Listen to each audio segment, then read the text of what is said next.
Very nice to meet you, How Senator. are you? I'm Good. doing very well. Thank you Good. so much for taking a few minutes with us on Elections Unpeeled. That's what we're partnering with Skype Media to do. Okay. I have a question for you regarding the future of Debbie Wasserman Schultz and her involvement with Hillary Clinton's campaign moving forward. If you're a Bernie Sanders supporter in Florida, considering voting for Hillary Clinton, how should you feel about Debbie Wasserman Schultz staying on board with the Clinton campaign? I've known Debbie Wasserman Schultz for many years. I knew her as a student at the University of Florida. I've known her through her career serving in the state legislature and now in Congress. I think her 5 years as chair of the Democratic National Committee contributed to the re-election of Barack Obama in 2012 and have contributed to the party being in a position that it will win again in 2016 with Hillary Clinton. What would I say to Bernie supporters? I admire their spirit. I admire the fact that they have made a campaign on issues of where America should be going. But I think now's the time for us to come together. This is going to be a choice between two people. And I don't believe any Bernie Sanders supporter thinks that Donald Trump should be president of the United States of America. So I think in Florida and across the country, this is the time for the Democratic Party to get behind our excellent nominee.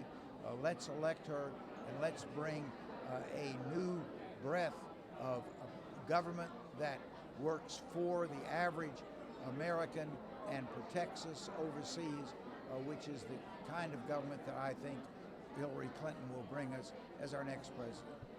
But specifically, would it be best for Hillary Clinton to part ways with Debbie Wasserman Schultz, at least until the campaign is over into November? If you mean part ways, In an official capacity. yeah, well, of course, Debbie is not going to be the chairman of the Democratic Party during the campaign, but I think that Debbie continues to be a strong voice for the issues that Hillary believes in. I think in Florida she'll be an effective ally of Hillary, and I hope that all Democrats come together and recognize that we've got the responsibility to avoid the calamitous mistake of electing Donald Trump as president. And then finally, sir, what do you think the president can say tonight to really unify the party, which up until now has been a little divided? Well, I have been coming to Democratic conventions since 1960. That was the convention that nominated Jack Kennedy. It was a very contentious convention. Kennedy did not have a majority of the delegates before the convention opened. So this is not an unusual phenomenon for the Democratic Party.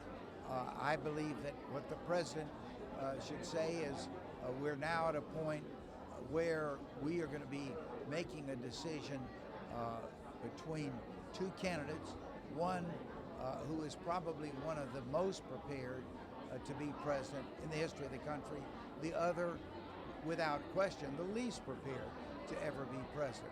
And this is a time when we need strong, effective, experienced leadership. Hillary Clinton will bring that. And then if I may, one last question, sir, and I'll let you go after this. Donald Trump today said if Russia can have access to those 30,000 emails that Hillary Clinton, it was purported, were released during the WikiLeaks release, that they should go ahead and use those emails against her.